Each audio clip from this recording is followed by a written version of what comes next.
दोस्तों हाल ही में ही जीटीआरई यानी कि gas turbine research and establishment के डायरेक्टर की तरफ से ये बात बताई गई है कि जो हम अपने एमका के लिए 110 किलो न्यूटन से 120 किलो न्यूटन थ्रस्ट जनरेट करने वाला इंजन बनाना चाहते हैं, इस इंजन को बनाने में हमारे 4.5 बिलियन डॉलर खर्च होंगे और इसी 4.5 बिलियन डॉलर में से ज्यादातर जो पैसा होगा वो इस इंजन की R&D यानी कि रिसर्च एंड डेवलपमेंट पर खर्च किया जाएगा और इसी पैसे का इस्तेमाल करते हुए इस इंजन के कई अलग अलग प्रोटोटाइप को बनाकर तैयार किया जाएगा, जिसकी मदद से इन इंजनों की फिर टेस्टिंग की जाएगी। इसी पैसे का इस्तेमाल करते हुए एडवांस प्रोडक्शन लाइन को बनाकर तैयार किया जाएगा, जहां पर इन इंजनों की मैन्युफैक्चरिंग की जाएगी और इसी पैसे का इस्तेमाल करते हुए इस इंजन के लिए टेस्ट फैसिलिटी को बनाकर तैयार किया जाएगा और सर्टिफिकेशन से लेकर एमका फाइटर जेट के एयर फ्रेम तक लगने में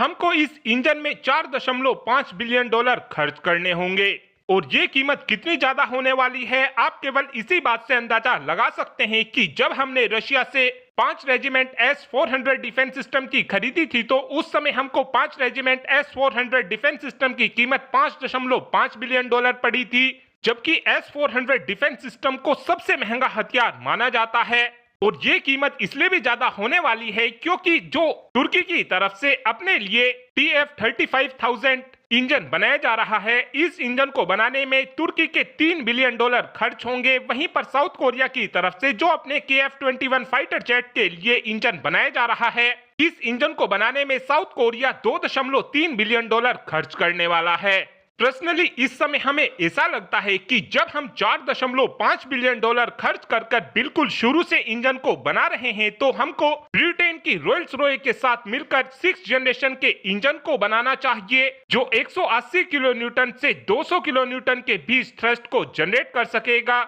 और अगर हम ब्रिटेन की रॉयल्स रॉय के 6th जनरेशन के इंजन की ओर जाते हैं तो इसके हमको फ्यूचर में 2 बहुत ही बड़े फायदे होंगे। पहला फायदा तो हमको यह मिलेगा कि ये 6th जनरेशन का इंजन हमारे एमका फाइटर जेट को बेजोड़ पावर देगा और इस इंजन के लग जाने के बाद हम हमारे एमका फाइटर जेट के अंदर लेजर हथियारों को भी काफी आसानी से लगा सकेंगे। इस 6th जनरेशन के इंजन की एक खास बात यह भी होगी कि ये पावर तो ज्यादा जनरेट करेगा, लेकिन ये काफी ज्यादा फ्यूल एफिशिएंट इंजन होगा। और दूसरा फायदा हमको यह मिलेगा कि अगर हम 6th जनरेशन का इंजन रॉयल्स रॉय के साथ मिलकर बनाते हैं तो इस इंजन का इस्तेमाल आगे चलकर हम अपने 6ठी पीढ़ी के फूफा फाइटर जेट के अंदर भी काफी आसानी से कर सकेंगे। और इस समय रॉयल्स रॉय वो कंपनी है जो भारत के साथ मिलकर इंजन को बनाने के लिए पूरी तरीके से तैयार है। साथ में रॉयल्स रॉय अपने इंजन की पूरी टेक्नोलॉजी और अपने पूरे इंटेलेक्चुअल प्रॉपर्टी राइट भी भारत को देने के लिए पूरी तरीके से तैयार है। साथ में एक अपडेट BM-04 हाइपरसोनिक मिसाइल को लेकर भी आया है।